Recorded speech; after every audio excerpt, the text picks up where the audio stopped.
forests of upstate New York, 143 unmarked graves were discovered in 1862 beneath the floorboards of an abandoned church. The local authorities documented that each skeleton showed signs of systematic torture, fractured limbs that had healed before death, evidence of repeated near drowning, and strange markings carved into their bones. For over 160 years, federal records about the Church of the Pure Spirit remained sealed, accessible only to those with special clearance.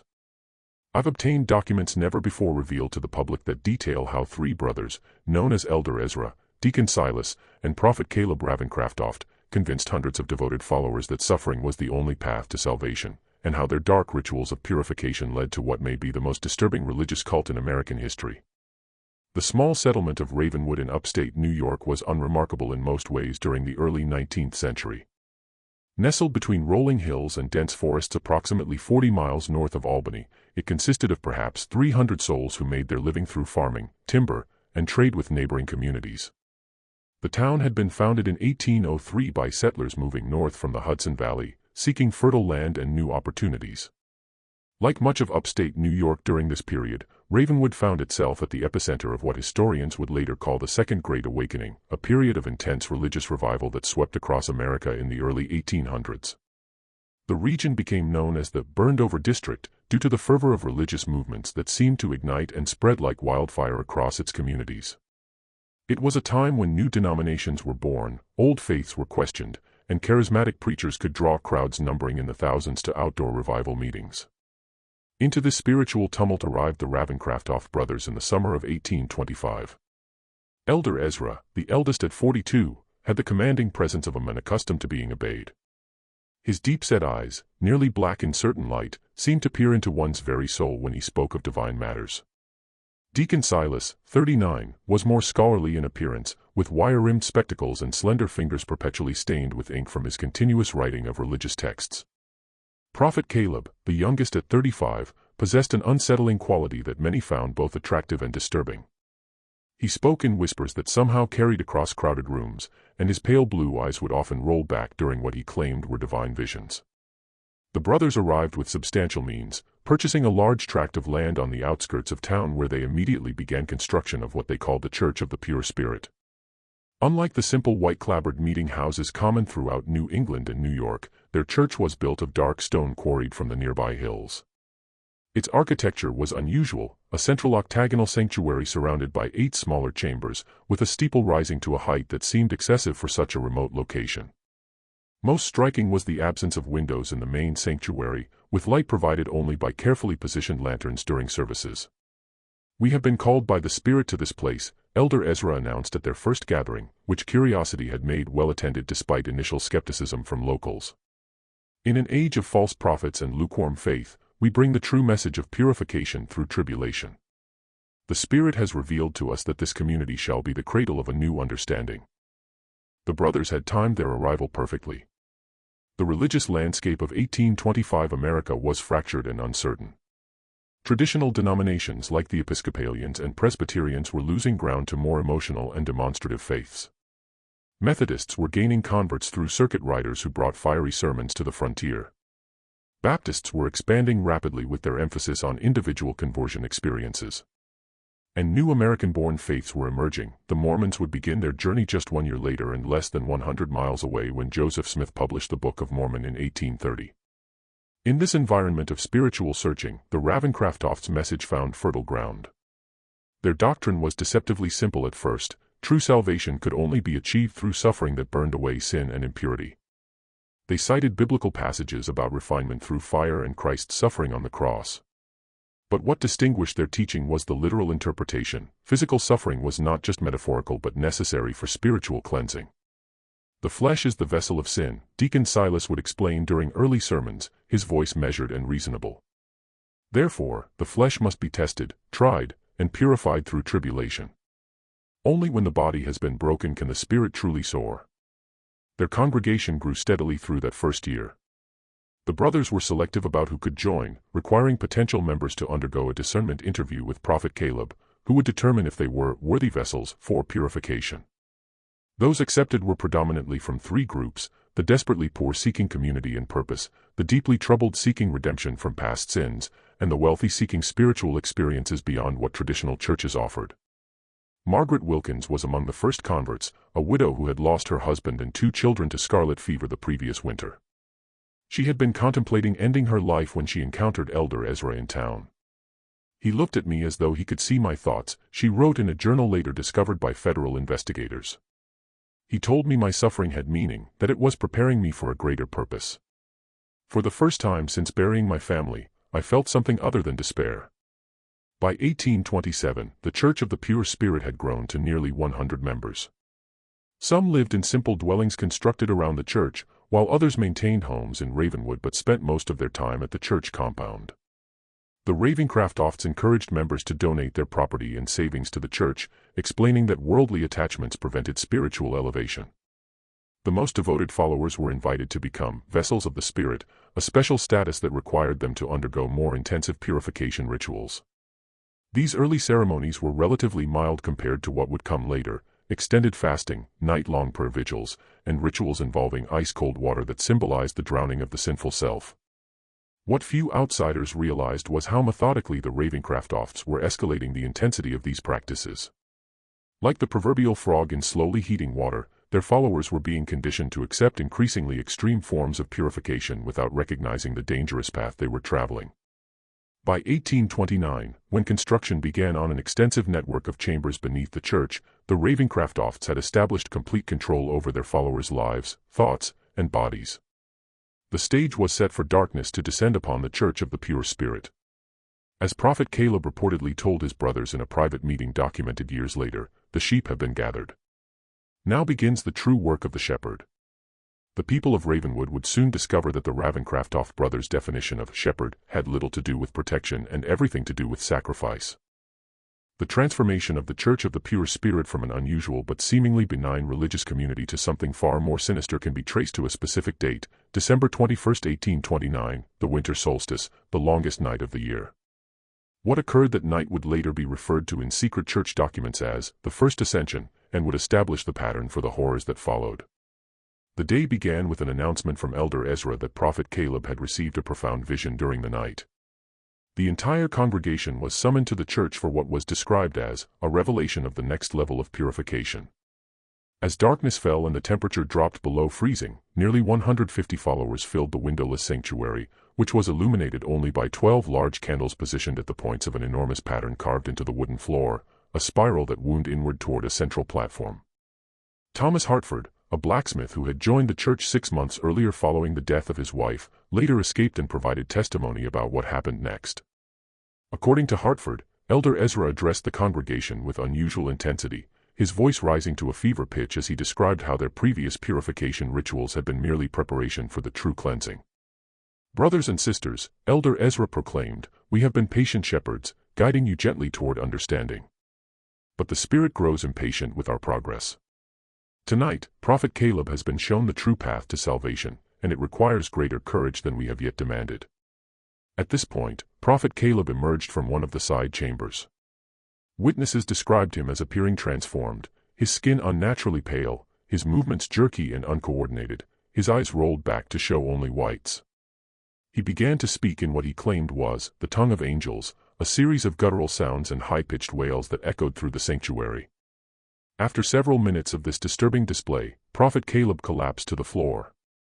When he rose again, he spoke in his normal voice but with a cadence and authority that many found mesmerizing. He announced that the Spirit had selected 3 members of the congregation for the honor of First Ascension. Sarah Pembroke, Michael Collins, and Rebecca Winters, he called out. "The Spirit has found you worthy of elevation." The 3 individuals, all relatively recent converts to the church, were led to the central platform by Deacon Silas. What followed was described by Hartford as a ceremony unlike anything I believed possible among civilized people. Each of the 3 was stripped to their undergarments despite the winter cold. They were then bound to wooden frames that had been constructed in the shape of inverted crosses. Elder Ezra explained to the congregation that inverting the sacred symbol was not blasphemy but rather represented the necessary reversal of fortune, from pride to humility, from comfort to suffering, from life to death to rebirth. For the next several hours, the Ravencroft brothers subjected the 3 chosen ones to a series of torments they called the 7 trials of purification. First came the trial of air, in which wet cloths were placed over their faces while water was slowly poured over them, creating the sensation of drowning. Then came the trial of earth, where soil from the church grounds was packed around their bodies up to their necks, effectively burying them alive for short periods. The trial of fire involved heated metal implements pressed briefly against their skin, leaving burn marks in specific patterns. The trial of water saw them repeatedly submerged in ice-cold water until they lost consciousness, then revived. Hartford's testimony becomes fragmented when describing the final 3 trials, as he admitted to having vomited and nearly fainted during the proceedings. What is clear from multiple accounts is that throughout these tortures, the 3 victims were encouraged to embrace their suffering as divine blessing. Whenever they screamed in pain, the congregation was instructed to chant, "Through suffering comes purity. Through purity comes elevation." Most disturbing was the congregation's response. Hartford reported that while some members wept quietly or looked away, many appeared entranced, watching with expressions of reverence or ecstasy. The Ravencrofts had spent years conditioning their followers to associate pain with spiritual advancement. And now that conditioning bore its terrible fruit. Near dawn, when the 7 trials were complete, the 3 victims hung limp on their frames, barely conscious but still alive. Elder Ezra announced that they had been emptied of sin and were now ready to be filled with the pure Spirit. What happened next would haunt those who witnessed it for the remainder of their lives. Prophet Caleb approached each victim and placed his hands on their heads, whispering into their ears. According to Hartford and one other witness who later spoke to authorities, the 3 victims suddenly convulsed violently, their bodies arching against their restraints with such force that bones could be heard breaking. Their eyes flew open, bulging and bloodshot, and they began speaking in the same strange language Prophet Caleb had demonstrated earlier. By sunrise, all 3 had died. Elder Ezra proclaimed them successfully ascended and declared that their souls had been so thoroughly purified that they had been accepted directly into heaven, bypassing judgment. Their bodies, he explained, were merely empty vessels now, to be revered as holy relics. The 3 corpses were not buried immediately. Instead, they were placed in one of the newly constructed chambers beneath the church, laid out on stone slabs where congregation members could view them and pray for similar elevation. According to church records later seized by authorities, these were the first of what would eventually become hundreds of bodies stored in the catacombs beneath the Church of the Pure Spirit. The morning after the first ascension, several congregation members quietly packed their belongings and fled Ravenwood. Thomas Hartford was among them, though he would not speak of what he had witnessed for many years, believing no one would believe such horrors possible in Christian America. Those who remained became even more devoted to the Ravencrofts and their twisted doctrine. The brothers had crossed a threshold into murder disguised as religious ceremony, and found that their control over their followers was not diminished but strengthened. Within the Church of the Pure Spirit, death had become sacrament. As Prophet Caleb reportedly told his brothers after the ceremony in a conversation later recounted by a church elder who eventually turned state's evidence, "Now we have shown them the true face of God, and they did not turn away. There is nothing they will not accept from us now." He was right. The first ascension marked only the beginning of the atrocities at the Church of the Pure Spirit. What followed would be 3 decades of escalating horror hidden behind the respectable facade of religious devotion. In the years following the first ascension, the Church of the Pure Spirit underwent a transformation that went largely unnoticed by the outside world. From 1830 to 1845, the Ravencroft brothers refined their methods and expanded their influence, developing both their theological justifications and their practical techniques for what they termed elevations but what were in reality ritualized killings. The brothers were careful to maintain a veneer of respectability. The public face of their church emphasized charity, community, and spiritual renewal, themes that resonated perfectly with the ongoing religious revival sweeping through the burned-over district. Outwardly, they participated in the broader religious community, occasionally hosting gatherings where other preachers were invited to speak, and making donations to causes such as temperance societies and orphanages. Behind this facade, however, the true nature of their operations grew increasingly complex and disturbing. The underground chambers, initially constructed as simple cellars, were expanded into an elaborate network of tunnels and rooms that extended far beyond the church's footprint. Local workers hired for the initial construction were replaced by devoted church members who could be trusted with secrets, and eventually the excavation was performed exclusively by vessels of the Spirit, followers who had proven their absolute loyalty. By 1835, the catacombs, as they came to be known among the inner circle, contained at least 7 large chambers and dozens of smaller alcoves. Each served a specific function in the Ravencrofts' twisted theology, the chamber of preparation, where candidates for elevation were kept in isolation for days before their ordeal, the chamber of trials, where the 7 purification tortures were administered, the chamber of ascension, where the final fatal rituals took place, and, most disturbing of all, the chamber of saints, where the bodies of the ascended were preserved. This preservation of corpses became a central element of the cult's practices. Unlike most religious groups that reverently bury their dead, the Ravencrofts kept the bodies of their victims in various states of preservation. Some were partially mummified using techniques Deacon Silas had allegedly learned from medical texts. Others were reduced to clean skeletons through methods that investigators would later struggle to reconstruct. These remains were arranged in elaborate tableaux throughout the Chamber of Saints, posed in positions of prayer or ecstasy, sometimes articulated with wire to maintain their posture. Elizabeth Carver, who joined the church in 1832 and eventually escaped in 1844, provided some of the most detailed accounts of these chambers. "The smell was the first thing that struck you," she recounted to federal investigators. "Not the stench of decay as one might expect, but the overwhelming odor of chemicals, turpentine, alcohol, and something sweeter I couldn't identify. The brothers claimed it was the perfume of sanctity, but I later learned it was substances used in embalming." Carver described how new members were gradually introduced to the existence of these chambers, first hearing about them as symbolic spaces, then being permitted limited access to the less disturbing areas, and finally, for those deemed most loyal, being allowed to witness or even participate in the rituals conducted within them. "It was a careful seduction," she explained. "By the time you saw the Chamber of Saints with its dozens of corpses arranged like some grotesque congregation, you had been so thoroughly indoctrinated that it seemed beautiful rather than horrifying. I remember weeping with what I thought was religious ecstasy the first time I was permitted entry. Now those tears shame me beyond words." The frequency of elevations increased gradually over the years. In 1830, according to church records later seized as evidence, there were only 2 such ceremonies, resulting in 5 deaths. By 1835, the number had risen to quarterly events, each claiming 2 to 4 lives. And by 1840, monthly elevations had become the norm, with special ceremonies on solstices and equinoxes often taking larger numbers of victims. The Ravencrofts became selective in choosing candidates for elevation. Initially, they favored those without close family connections, widows, orphans, and drifters who would not be missed. Later, as their confidence grew, they began selecting from devoted families within the congregation, framing selection as the highest honor a family could receive. To give a child to the Spirit was considered the ultimate expression of faith, Carver recalled. Parents would compete for this blessing, offering their sons and daughters with a fervor that seems unimaginable to me now. While the brothers maintained their distinct roles, Elder Ezra as the authoritative voice, Deacon Silas as the scholarly theologian, and Prophet Caleb as the mystical conduit to the divine, their private dynamic shifted over time. According to accounts from former Inner Circle members, Caleb's influence grew as his visions directed ever more aspects of church life. By 1840, it was Caleb who selected all candidates for elevation and determined the specific rituals to be used in each case. His mental state appears to have deteriorated significantly during this period. Journal entries attributed to him, recovered from a hidden compartment in his private quarters, reveal increasingly incoherent writings interspersed with detailed anatomical drawings. One entry from 1842 reads, "The Spirit has revealed that souls reside not merely in the heart or mind as commonly thought, but are distributed throughout the body in specific nodes. Each elevation allows me to map these sacred points more precisely. Soon I shall have the complete divine anatomy."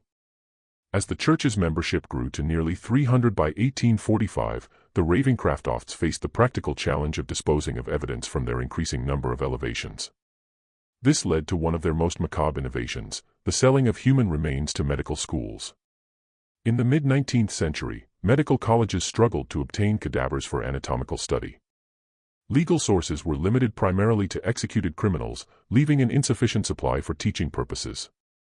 This created a black market for bodies, with resurrection men illegally exhuming the recently buried or claiming unclaimed bodies from poorhouses. Deacon Silas, whose scholarly pursuits had given him connections in academic circles, established relationships with agents who supplied medical schools in Albany, New York City, and as far away as Philadelphia. Church records indicate that between 1840 and 1845, at least 67 vessels were donated to the advancement of medical science, a euphemism for the sale of murder victims' bodies. This commercial aspect served multiple purposes for the Ravencrofts, it disposed of evidence, generated significant income for the church, and provided Deacon Silas with access to medical knowledge that he incorporated into the cult's practices. From these transactions, he learned improved preservation techniques and more efficient methods of causing pain without leaving external marks, knowledge that would make the church's later atrocities even more sophisticated. By 1845, the Church of the Pure Spirit had evolved from a fringe religious group into something unprecedented, a self-sustaining system of indoctrination, ritual murder, and profit disguised as spiritual advancement. The brothers had created what one federal investigator would later call a perfect machine for evil, operating in plain sight under the protection of religious freedom. Yet despite their careful management of appearances, rumors began to spread. The sheer number of people who had joined the church only to disappear from public life raised questions. Former members who had fled rarely spoke openly about their experiences, fearing either disbelief or retaliation. But their haunted expressions and reluctance to discuss their time with the Ravencrofts fueled local suspicions. It was these growing murmurs, combined with an unexpected discovery by a postal inspector investigating financial irregularities, that would eventually draw official attention to the quiet horror unfolding in Ravenwood. But that reckoning still lay years in the future. For now, the Church of the Pure Spirit continued its dark work, its true nature hidden beneath layers of religious respectability and the fervent devotion of followers who had been taught to see murder as the highest form of worship. Before we continue with the story of the Church of the Pure Spirit, if you're enjoying this dark tale of religious horror in America's past, make sure to subscribe to our channel and leave a comment telling us what state or city you're listening from. Your support helps us bring more of these forgotten historical nightmares to light. Now, let's return to the twisted world of the Ravencroft brothers. The public face of the Church of the Pure Spirit reached its zenith during the late 1840s. To the outside world, the Ravencroft brothers appeared to be successful religious leaders riding the wave of the Second Great Awakening. Their compound had expanded to include not only the main church building and underground chambers, but also dormitories for single members, modest homes for families, workshops where church goods were produced, and even a small school for the children of followers. Visitors to Ravenwood often commented on the prosperity and orderliness of the church community. The Ravencrofts were particularly careful about who they allowed onto their property, generally limiting access to potential converts who had been carefully vetted or to respected community figures they wished to impress. During these sanctioned visits, what outsiders saw was an industrious religious community where members worked together, prayed together, and supported one another. What remained invisible was the web of psychological control, the nighttime rituals in the underground chambers, and the steadily increasing number of elevations. Also hidden was the growing wealth of the Ravencroft brothers, amassed through donations from followers, the sale of human remains to medical schools, and various businesses operated under church auspices but primarily benefiting the brothers. The first significant thread that would eventually unravel their carefully constructed facade appeared in 1847 when James Thornhill, a postal inspector investigating financial irregularities in several upstate New York communities, noticed unusual patterns in banking transactions connected to the Church of the Pure Spirit. Large sums deposited at irregular intervals, always in cash, Thornhill noted in his official report. Amounts consistent with institutional deposits rather than individual banking. Transfers to medical colleges in Albany, Philadelphia, and Baltimore with vague notations regarding research donations. Thornhill's investigation might have remained focused solely on potential financial improprieties had he not encountered Martha Simmons, a former church member who had fled the community after witnessing her sister's elevation in 1846. Initially reluctant to speak about her experiences, Simmons eventually provided Thornhill with the first official testimony about the true nature of the Ravencrofts' activities. She spoke of rituals involving torture, of bodies kept in underground chambers, of children being selected for special blessings and never seen again. Thornhill wrote, "Claims so outlandish that I would have dismissed them as the ravings of a disturbed mind had they not aligned so perfectly with the financial irregularities I'd already documented." Thornhill brought his concerns to his superiors, but the response was tepid at best. Religious freedom was strongly protected, and accusations against a church required extraordinary evidence. Without permission to pursue an official investigation, Thornhill continued gathering information privately, creating a network of contacts around Ravenwood who could report on the church's activities. One such contact was Dr. William Garrett, a physician in Albany who had grown suspicious about the condition of cadavers he examined that allegedly came from the Church of the Pure Spirit. Standard practice was to receive bodies of the deceased who had donated their remains to medical science, Garrett later testified. But these specimens showed signs of systematic antemortem trauma, injury sustained before death that had partially healed, and the manner of death itself was consistent across multiple bodies, evidence of asphyxiation combined with extreme physical stress. In 1850, Garrett secretly reached out to Thornhill, providing detailed medical reports on 7 bodies he had examined. These documents provided the first scientific evidence that something sinister was occurring at the Church of the Pure Spirit. Still, authorities remained reluctant to act against a religious organization without irrefutable proof of criminal activity. The breakthrough came from an unexpected source. In the spring of 1851, Prophet Caleb Ravencroft's mental state, which had been deteriorating for years, reached a crisis point, according to accounts from church members who later testified. He began experiencing violent episodes where he would rave about spirits emerging from the walls and the divine anatomy becoming visible in the air. During church services, his prophetic utterances became increasingly bizarre and frightening, even to the most devoted followers. Elder Ezra and Deacon Silas attempted to manage the situation by limiting Prophet Caleb's public appearances, explaining his absences as periods of intense communion with the Spirit. In private, however, they confined him to a specially constructed room in the furthest reaches of the underground chambers where his screams would not be heard above ground. This confinement might have contained the immediate problem had Prophet Caleb not escaped during a momentary lapse in supervision. On the night of June 17, 1851, he somehow freed himself from his restraints and made his way through the catacombs to emerge in the woods beyond the church property. What followed was described in the Albany Evening Journal as a scene of public madness unprecedented in the region's history. Naked and covered in self-inflicted wounds, Prophet Caleb appeared in Ravenwood's town square during a community gathering celebrating the summer planting. Before a crowd of horrified onlookers, he proclaimed himself the living vessel of the pure spirit and began describing in explicit detail the rituals conducted beneath the church. "The blood of the purified strengthens our connection to the divine," he reportedly shouted. 27 vessels have been emptied, and the Spirit has filled me with their essence. The chambers beneath hold the sacred remains of the elevated, and soon all of you shall join them in glorious suffering. Local authorities detained Prophet Caleb, initially believing him to be simply a dangerous lunatic. When he identified himself as one of the Ravencroft brothers, however, his ravings took on new significance. Thornhill, who had cultivated relationships with several local officials, was notified immediately. He arrived in Ravenwood the following day to interview Prophet Caleb. What he found was a man in the final stages of complete psychological collapse. Prophet Caleb alternated between periods of catatonic silence and frenzied confession, during which he provided details about the church's activities that corroborated earlier testimonies from escaped members. Most significantly, he drew detailed maps of the underground chambers, including locations of hidden entrances and the Chamber of Saints where victims' remains were kept. Armed with this new evidence and Prophet Caleb's first-hand testimony, Thornhill finally secured authorization for an official investigation. However, word of Prophet Caleb's detention and subsequent questioning reached Elder Ezra and Deacon Silas before authorities could organize a proper search of the church grounds. What happened next demonstrated the brothers' ruthless efficiency in crisis management.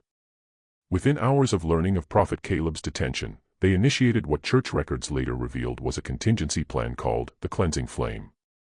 Members of the inner circle were dispatched to remove the most incriminating evidence from the underground chambers, particularly financial records and the most recently deceased bodies. Then, in a move that showed both desperation and calculated cunning, they orchestrated a controlled fire in the main church building.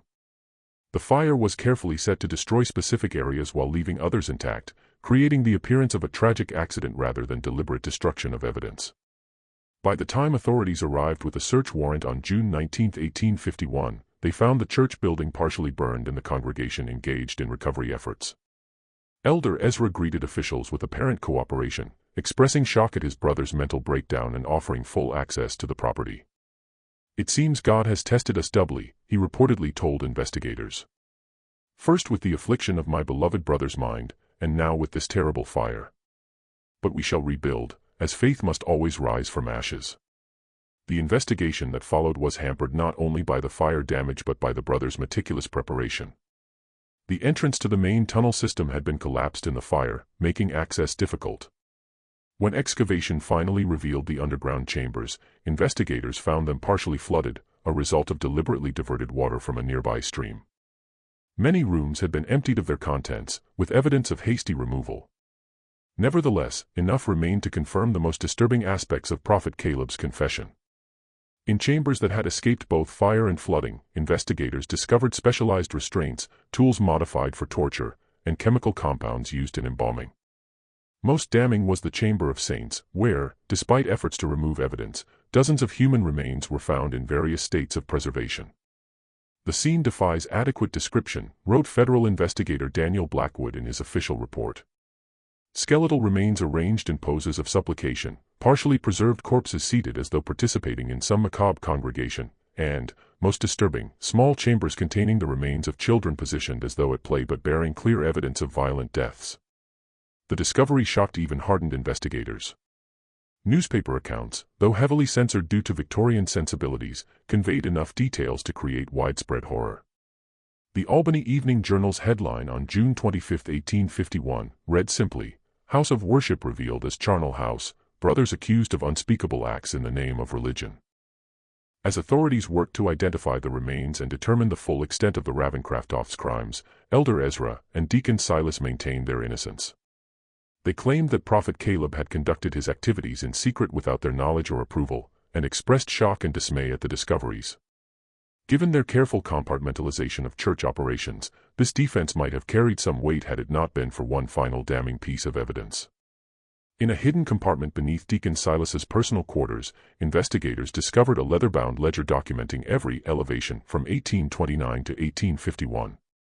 The book, written in Deacon Silas's distinctive handwriting, contained names, dates, descriptions of methods used, and notations regarding the disposition of remains, including those sold to medical institutions. Most incriminating were entries specifically attributing direction and participation to all three brothers, with special mention of Elder Ezra's role in selecting candidates for elevation. This ledger, combined with testimony from former members and Prophet Caleb's confession, provided overwhelming evidence of the brothers' guilt. On July 3, 1851, Elder Ezra and Deacon Silas Ravencroft were arrested on multiple charges of murder, fraud, and desecration of human remains. The case against the Ravencroft brothers would become one of the most sensational trials of the mid-19th century.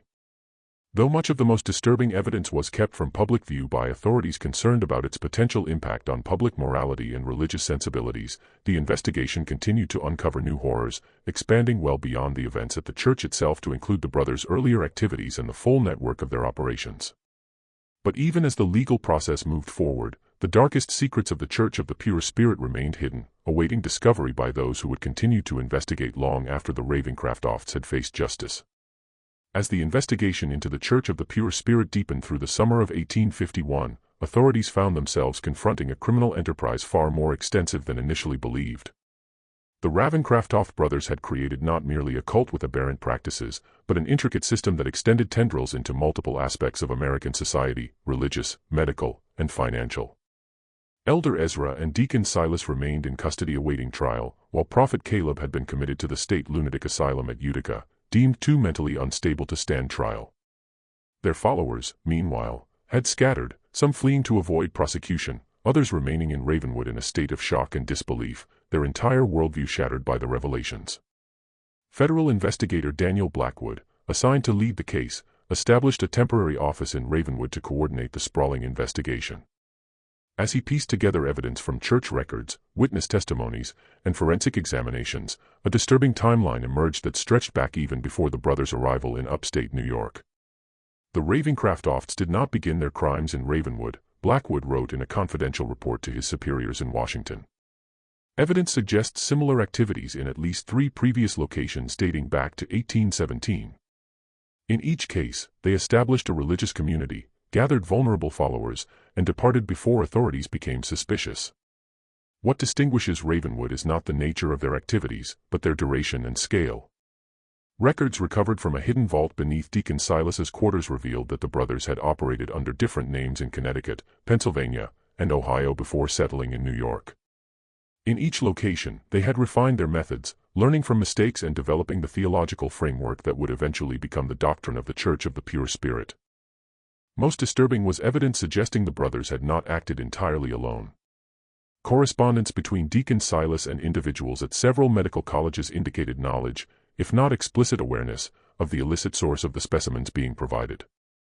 One letter from a prominent Philadelphia anatomist, dated 1844, praised the exceptional quality and unique preparation of bodies received from the Church, noting that the subjects show evidence of systematic anatomical study prior to death, as though the bodies were prepared for our work while still living. This revelation opened a new and horrifying dimension to the case. The Ravencrofts had not merely been killing their followers in the name of religious purification. They had been conducting systematic experiments on living subjects, documenting their findings, and selling both the bodies and their research to medical institutions. The brothers appear to have been conducting a form of primitive physiological research, Dr. Samuel Prescott of the Albany Medical College stated in his expert testimony to investigators. The patterns of injury, the methods of preserving tissue, and the detailed anatomical notes suggest an attempt to study human responses to various stimuli, particularly pain and its effects on the body's systems. In August 1851, the investigation took an unexpected turn when a respected physician from Boston came forward with information that transformed understanding of the case. Dr. Jonathan Crane had been a student at Harvard Medical School in the 1820s, where he had briefly encountered a visiting lecturer named Simon Ravencroft who presented controversial theories about pain responses and religious ecstasy. "I remember being disturbed by his methods and conclusions," Dr. Crane testified.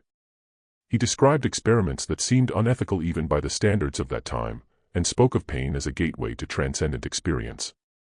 "I had dismissed him as a medical eccentric, but seeing the newspaper accounts of the Ravencroft case, I recognized not only the theories but the man himself from the published sketches." Simon Ravencroft and Silas Ravencroft are undoubtedly the same person.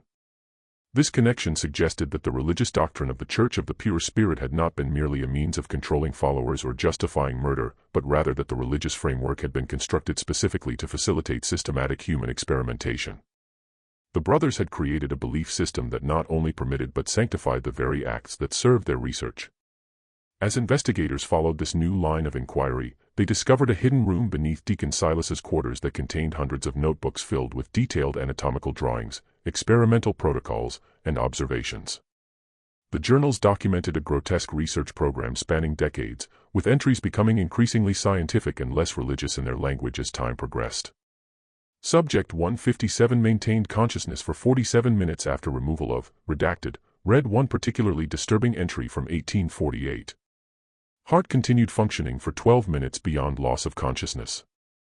Vocalization patterns consistent with previous trials. Blood loss measured at approximately 1.7 liters. Results support hypothesis regarding sustainability of vital functions under extreme conditions. When this evidence was presented to Elder Ezra during interrogation, his facade of religious devotion finally cracked. According to transcripts of the interview, he laughed for nearly a minute before speaking. "You understand nothing," he reportedly told Blackwood. "The Spirit has many names. Some call it God, others science. We merely sought knowledge that others were too weak to pursue." The elevation of our followers was genuine. They contributed to understanding that will benefit mankind for generations. Their suffering had purpose. Their deaths had meaning. The discovery of the brothers' true motive sent shockwaves through the medical establishment. Several prominent physicians and medical schools that had received specimens or research from the Ravencrofts found themselves under scrutiny, forcing a broader conversation about ethical standards in medical research and education. Meanwhile, as autumn approached, investigators continued the grim work of excavating the church grounds. Initial estimates of victims had been based on Prophet Caleb's claim of 217 vessels, but as the dig progressed, it became clear that the actual number was significantly higher. "We have identified remains of at least 276 individuals thus far," Blackwood reported in September. "Based on soil analysis and structural expansion of the underground chambers, we believe additional remains may be found beneath the adjacent property." The brothers appear to have been tunneling outward as their operation expanded. The investigation was further complicated by the discovery of correspondence suggesting that not all of the victims had been willing members of the church. Letters between Elder Ezra and various associates in nearby towns indicated a system for identifying and acquiring suitable subjects, predominantly travelers, immigrants, and others who would not be immediately missed. "The red-haired Irishman who passed through last Thursday would make an excellent vessel," read one such letter from a church member in a neighboring community. "No family, seeking work, strong constitution. I have directed him to Ravenwood with promise of employment at the mill. Expect his arrival by Saturday next." This evidence transformed understanding of the case from one of religious extremism preying on willing followers to something closer to organized abduction and murder for both profit and pseudoscientific research. The implications were disturbing not only for the scale of the brothers' crimes, but for the suggestion of a wider network of complicity. Just when we thought we'd seen it all, the horror in Ravenwood intensifies.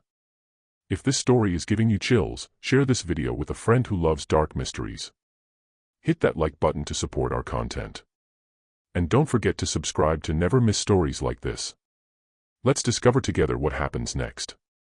The breakthrough that would ultimately reveal the full extent of the Ravencroft's operation came in October 1851, when investigators located Samuel Parsons, who had served as the church's accountant from 1835 to 1849 before being replaced by a newer member. Living under an assumed name in western Massachusetts, Parsons had fled the church after discovering the true purpose of certain financial transactions. "I believed I was managing donations and legitimate business interests," Parsons testified after being granted immunity.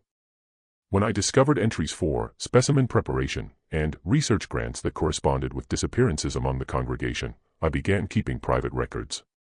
When Elder Ezra discovered my separate ledger, I was scheduled for special prayer counseling, a term I had learned meant selection for elevation. I fled that night with only the clothes on my back." Parsons provided investigators with detailed financial information from memory, including names of medical institutions that had paid for bodies and research, wealthy patrons who had funded the brothers' work believing it to be legitimate scientific inquiry, and church members who had assisted in various aspects of the operation. Most significantly, he revealed the existence of a second facility located nearly 40 miles from Ravenwood, a remote farmhouse that the brothers had purchased through an intermediary in 1840. According to Parsons, this location was used for special research that was kept separate even from the inner circle of the church. Elder Ezra called it the garden, Parsons recalled. Only he, Deacon Silas, and 2 trusted assistants ever went there. Supplies were delivered monthly, medical equipment, chemicals, specialized restraints. And occasionally, selected subjects would be transported there, always at night. None ever returned. When authorities located and searched the farmhouse, what they discovered exceeded even the horrors found beneath the church. The building had been converted into a sophisticated research facility, with rooms designed for different types of experiments. Detailed records indicated that this location had been used primarily for long-term studies, subjects kept alive for weeks or months while various procedures were performed and documented. Most disturbing was evidence that the brothers had been particularly interested in the effects of their purification techniques on children. A separate building on the property contained small cells and equipment sized for juvenile subjects. Records indicated that at least 37 children, ranging in age from 4 to 16, had been held at the facility between 1840 and 1851. This discovery galvanized public outrage like nothing before. Newspapers that had been relatively restrained in their coverage now published lurid details, with the New York Tribune running the headline, "Monsters in Human Form, Ravencroft Brothers' Crimes Against Innocence Revealed." Public demonstrations demanded swift justice, and political pressure mounted for an exemplary prosecution. Elder Ezra and Deacon Silas, who had maintained a certain composure throughout earlier phases of the investigation, reportedly showed signs of breaking under the accumulated evidence. Prison guards noted that Elder Ezra had begun speaking to invisible presences in his cell, while Deacon Silas attempted suicide after being confronted with evidence from the garden. As 1851 drew to a close, the case against the Ravencroft brothers had grown from a local horror to a national sensation. The upcoming trial promised to be one of the most significant criminal proceedings in American history, with implications not only for the defendants but for religious freedom, medical ethics, and the dark capabilities that could hide behind respectable facades. Yet even as preparations for the trial progressed, investigator Blackwood remained troubled by lingering questions. The brothers' activity spanned too many years and locations to have gone completely undetected.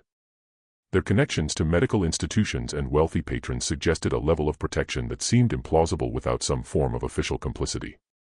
And the sophistication of their operation indicated resources beyond what church donations alone could provide. "I am increasingly convinced that we have uncovered merely the visible portion of something far more extensive," Blackwood wrote in his personal journal in December 1851. "The Ravencrofts are undoubtedly guilty of unconscionable crimes, but I cannot escape the suspicion that they were part of a larger enterprise, one that may continue to operate despite their apprehension. The question that haunts me is not whether justice will be served in this case, but whether the full truth will ever come to light." His concerns would prove prophetic in ways he could not have anticipated, as the trial of the century prepared to begin in Albany in January 1852. The trial of Elder Ezra and Deacon Silas Ravencroft began on January 12, 1852, in Albany, New York. Amid unprecedented security and public interest, the courthouse was surrounded daily by crowds numbering in the thousands, some traveling from as far as Boston and Philadelphia to witness proceedings in what newspapers had dubbed the trial of the unholy brothers. Inside the courtroom, the prosecution presented a methodical case that unfolded over 6 weeks, with over 100 witnesses providing testimony about various aspects of the Ravencrofts' crimes. Survivors of the church described the psychological manipulation and gradual indoctrination that had led them to accept increasingly extreme purification rituals. Medical experts detailed their examinations of recovered remains, confirming patterns of systematic torture and experimentation. Financial records demonstrated the brothers' profit from selling bodies and research. The most powerful testimony came from families of victims who described their loved ones' gradual transformation under the brothers' influence, ending with their disappearance or reported death under suspicious circumstances. Sarah Wilkinson, whose daughter Emma had joined the church in 1847 at age 16 and, ascended 6 months later, spoke of receiving letters in her daughter's handwriting that grew increasingly strange before stopping entirely. The final letter said she had been selected for special blessing and that I should rejoice in her coming elevation, Wilkinson testified. When I traveled to Ravenwood to see her, Elder Ezra told me she had been transported to their retreat for spiritual preparation and would not receive visitors. 3 weeks later, he informed me she had ascended to the pure spirit during a sacred ceremony. I was not permitted to see her body, which he claimed had been sanctified and could not leave church grounds. Throughout the proceedings, the defendant's behaviors diverged dramatically. Deacon Silas appeared withdrawn, rarely making eye contact and speaking only to his attorneys in whispers. Elder Ezra, however, maintained an unsettling composure, often smiling during the most damning testimony and occasionally nodding as though in approval of the descriptions of his crimes. When the defense finally presented its case in late February, their strategy became clear. They would not deny the deaths or even many of the practices described, but would instead argue that the activities of the Church of the Pure Spirit were protected religious expression and that members had participated voluntarily. The Constitution of these United States guarantees freedom of religious practice, defense attorney William Hargrove argued. The ceremonies of the Church of the Pure Spirit, while perhaps shocking to conventional sensibilities, were conducted with the full knowledge and consent of participants who shared the Ravencrofts' belief in purification through suffering. This defense collapsed under cross-examination of former church members who testified to coercion, deception, and the administration of substances now identified as containing opium and other mind-altering compounds. The final blow came when the prosecution presented the records from the garden, showing clearly that many victims had been outright abducted rather than recruited as church members. On March 2, 1852, with the trial moving toward its inevitable conclusion, Elder Ezra made a request that would transform the proceedings. He asked to testify in his own defense, against the strong advice of his attorneys. The judge, after considerable deliberation, allowed it. What followed was perhaps the most chilling courtroom testimony in American judicial history. For nearly 4 hours, Elder Ezra spoke without notes, delivering what amounted to a sermon on his beliefs and practices. He neither denied the charges nor expressed remorse, but instead offered a coherent if terrifying philosophy that combined religious mysticism with scientific rationalism in service of what he called the elevation of humanity through systematic understanding of transcendence. Death comes to all, he told the stunned courtroom. We merely gave it purpose. Those who ascended through our ministrations contributed to knowledge that will ultimately benefit all mankind. Their suffering was temporary, their contribution eternal. Most disturbing was his clear intellectual capacity and the systematic way he had constructed a belief system to justify atrocity. He spoke of pain as the purest form of consciousness, of death as merely a transition of energy, and of his victims as willing participants in the greatest scientific and spiritual endeavor of our age. When prosecutor James Sullivan asked about the children found at the garden, Elder Ezra's response sent audible gasps through the courtroom. The young vessel receives the Spirit most purely. Their observations were most valuable precisely because they were unclouded by preconception.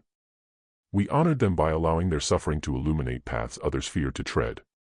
At this statement, a man in the gallery, later identified as Harold Winters, whose son had disappeared after attending a church service in 1847, rushed toward the witness stand with a concealed knife. He was restrained by court officers before reaching Elder Ezra, who had not flinched or attempted to move.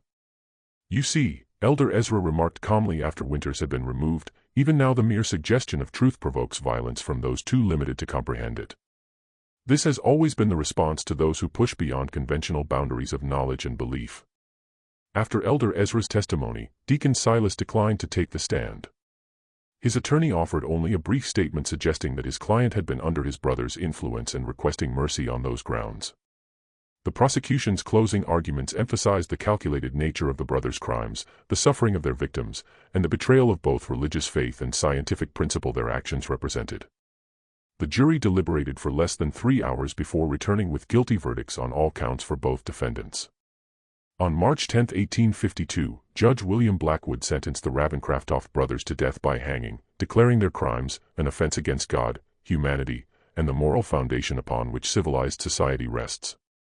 The execution was scheduled for April 15, but events would take an unexpected turn in the intervening weeks. Prophet Caleb, who had been confined to the asylum at Utica, died under mysterious circumstances on March 20. Official reports stated he had succumbed to nervous exhaustion, but rumors suggested either suicide or murder by attendants who had learned of his connection to the notorious case. More significantly, on the night of April 7, a fire broke out in the Albany jail where the Ravencroft brothers were being held. By the time the blaze was controlled, 3 inmates and 2 guards had died from smoke inhalation. Initial reports indicated that Deacon Silas was among the dead, his body identified by distinctive rings he wore. Elder Ezra, however, was not found among either the dead or the survivors. The manhunt that followed was the largest in New York State history to that point. Federal authorities joined local law enforcement in searching for the escaped prisoner, with wanted posters distributed throughout the Northeast. Reported sightings came from as far away as Chicago and Montreal, but none led to capture. As weeks passed without success, troubling questions emerged about the circumstances of the jail fire and Deacon Silas's death. The official identification had been made hastily, based primarily on personal effects rather than clear recognition of the badly burned body. Some investigators, including Blackwood, questioned whether either brother had actually died in the fire. The timing and nature of the incident suggest planning and outside assistance, Blackwood wrote in a confidential report. The possibility must be considered that both brothers escaped, with one corpse misidentified as Deacon Silas while another prisoner remains unaccounted for in the confusion. This theory gained credibility when investigators discovered that a substantial sum, nearly $30,000, had been withdrawn from a bank account connected to the church just 2 days before the fire by an individual matching the description of Jacob Thornton, one of the brothers' most devoted followers who had disappeared after their arrest. The most disturbing development came in June 1852 when a physician in Baltimore was found murdered in his home under bizarre circumstances. Dr. Edward Mitchell had been one of the medical professionals implicated in receiving specimens from the Church of the Pure Spirit, though he had cooperated with authorities and avoided prosecution. His body was discovered positioned in a manner identical to the elevated victims from the church, with a note pinned to his chest reading simply, "The Spirit sees all who betray its work." This killing, followed by similar murders of 2 other physicians with connections to the case over the next year, suggested that the brothers, or their followers, were systematically eliminating those who had assisted the investigation. Each victim was found arranged in the same ritual posture, each with a similar note, creating a wave of fear among those who had been involved in the case. By 1854, the active investigation had been scaled back, with Elder Ezra presumed to have fled the country.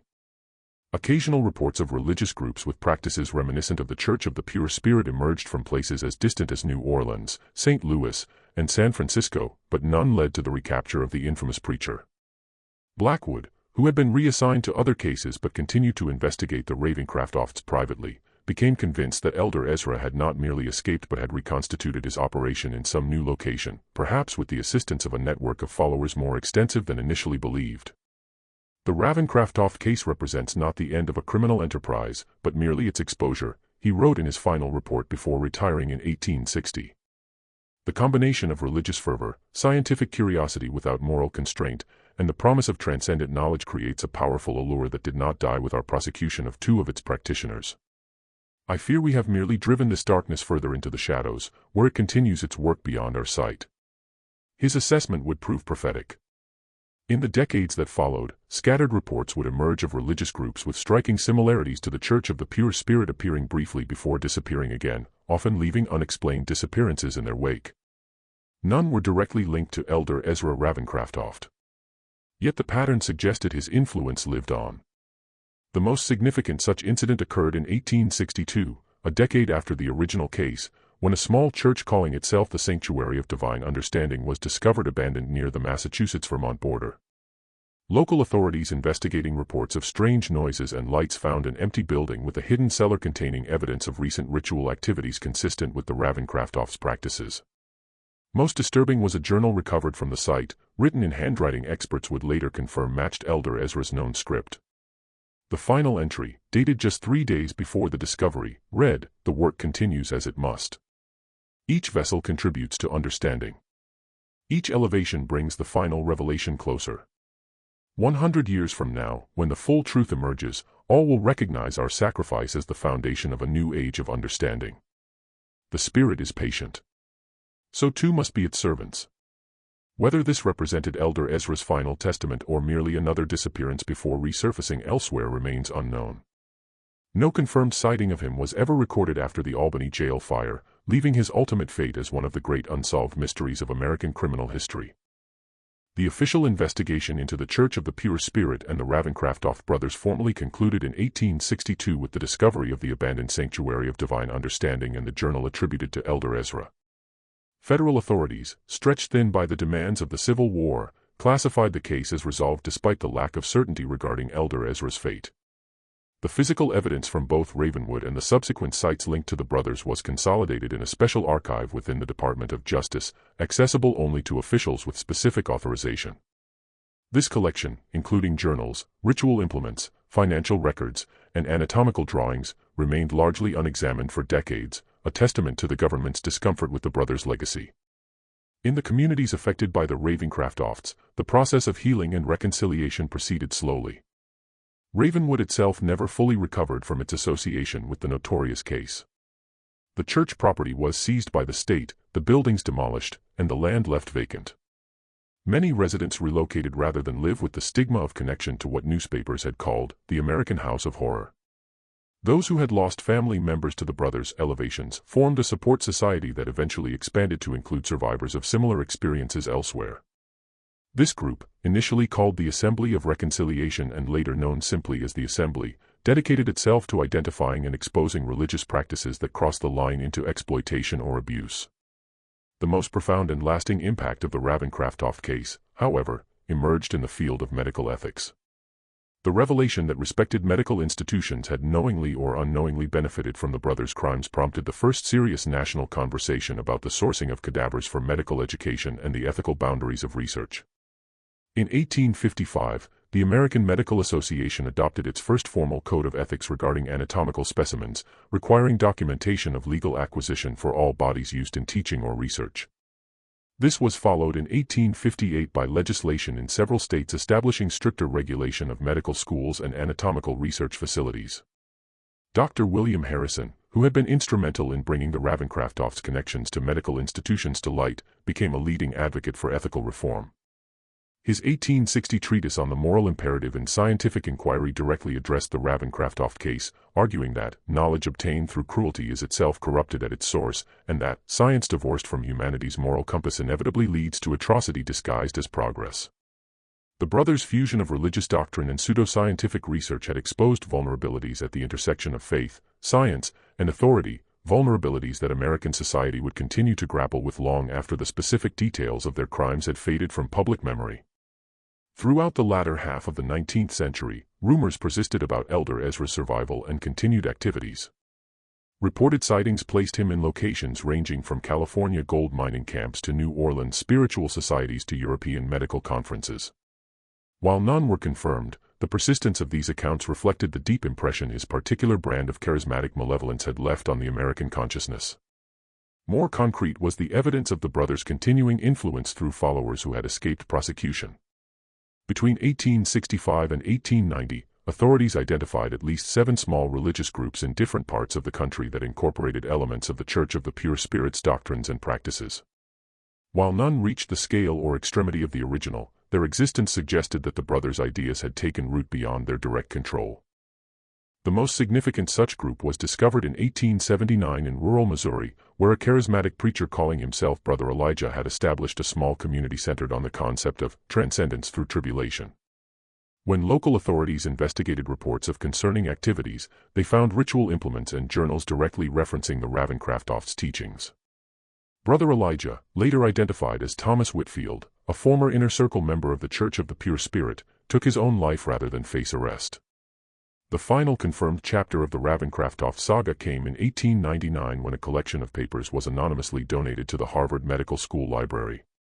The materials, contained in a locked iron box, included extensive journals, anatomical drawings, and experimental notes spanning from 1852 to 1898, the year preceding the donation. Handwriting analysis confirmed that the most recent entries were in Elder Ezra's hand, though showing signs of advanced age. The final entry, dated December 31, 1898, read, "As the century draws to its close, so too does my work in this vessel. Age has finally accomplished what the law could not. I go now to join the pure spirit, content in knowing that the seeds we planted have taken root and will flower in ways we could only imagine. The next generation of seekers will build upon our foundation, finding new methods for the great work of transcendence. The suffering was necessary. The knowledge remains. The Spirit continues." Whether this represented Elder Ezra's genuine final testament or an elaborate hoax has never been definitively established. If authentic, it would indicate that he had survived to the age of 115, an unlikely though not impossible longevity. More significant than the question of authorship, however, was the fact that the journals contained detailed experimental protocols and observations that appeared to have influenced certain legitimate medical research in the early 20th century, suggesting that elements of the brothers' work had indeed infiltrated mainstream science despite their horrific methods. Harvard officials, upon recognizing the nature of the materials, immediately sealed them from public access. In 1902, after consultation with federal authorities, the collection was transferred to a secured government archive where it remained classified until 1972, when limited access was granted to scholars researching the history of medical ethics. The site of the original Church of the Pure Spirit in Ravenwood remained vacant until 1923, when the state of New York designated it a restricted area, fencing the property and posting warnings against trespassing. Local legends claimed the ground was cursed, with stories of strange lights, unexplained sounds, and feelings of overwhelming dread reported by those who ventured too close to the perimeter. In 1967, a team from the State University of New York conducted the first archaeological survey of the site using then-modern techniques to examine areas that had been inaccessible during the original investigation. Their discoveries included additional human remains in previously unexcavated portions of the tunnel system, bringing the estimated victim count to over 400, significantly higher than the 276 documented in the official record. Most disturbing was the discovery of a sealed chamber containing remarkably well-preserved documents that appeared to outline plans for expansion beyond Ravenwood. These materials suggested that the Church of the Pure Spirit had been intended as merely the first node in a network of similar operations throughout the United States and potentially abroad, a vision that Elder Ezra may have continued pursuing after his escape. Today, more than 160 years after the Ravencroft's reign of terror was exposed, their legacy persists in multiple domains. In religious studies, they represent an extreme example of how charismatic leadership, incremental normalization of deviant behavior, and the human desire for transcendent meaning can combine to enable atrocity. In medical ethics, their case continues to be cited as a foundational example of the necessity for moral boundaries in scientific inquiry. In criminal psychology, they stand as early examples of organized, systematic killers who operated under the protection of respected social institutions. For the communities and families touched by their crimes, however, the Ravencrofts represent something more immediate and personal, a wound in the fabric of American history that has never fully healed. Descendants of victims and survivors still gather annually in a small ceremony at a memorial established in Albany in 1902, bearing the simple inscription, "For those lost to darkness, that their suffering not be forgotten." The questions that haunted investigator Blackwood in 1852 continue to resonate. How did the brothers develop their unique fusion of religious control and pseudoscientific experimentation? Who else knew of or facilitated their activities? And perhaps most disturbingly, how much of their influence persists unrecognized in institutions and ideas that continue to shape American society? The true horror of the Ravencroft case lies not merely in the brothers' grotesque acts, but in the recognition that their story represents not an aberration but a dark possibility inherent in the human capacity for both reverence and cruelty. Their legacy stands as a warning about the dangers when charisma, authority, and ideology combine to override our most fundamental moral constraints. In the dense forests of upstate New York, the land where the Church of the Pure Spirit once stood remains empty. The earth still scarred by foundations that no amount of time seems able to completely erase. Local residents say that even now, on particularly still nights, the area is marked by an unnatural silence, as though something in that soil continues to absorb sound, light, and warmth, hungry for the human suffering that once fed it so abundantly. This mystery shows us how thin the veneer of civilization can be when authority figures twist faith and science to serve their darkest impulses. What do you think of this story? Do you believe everything was revealed? Leave your comment below.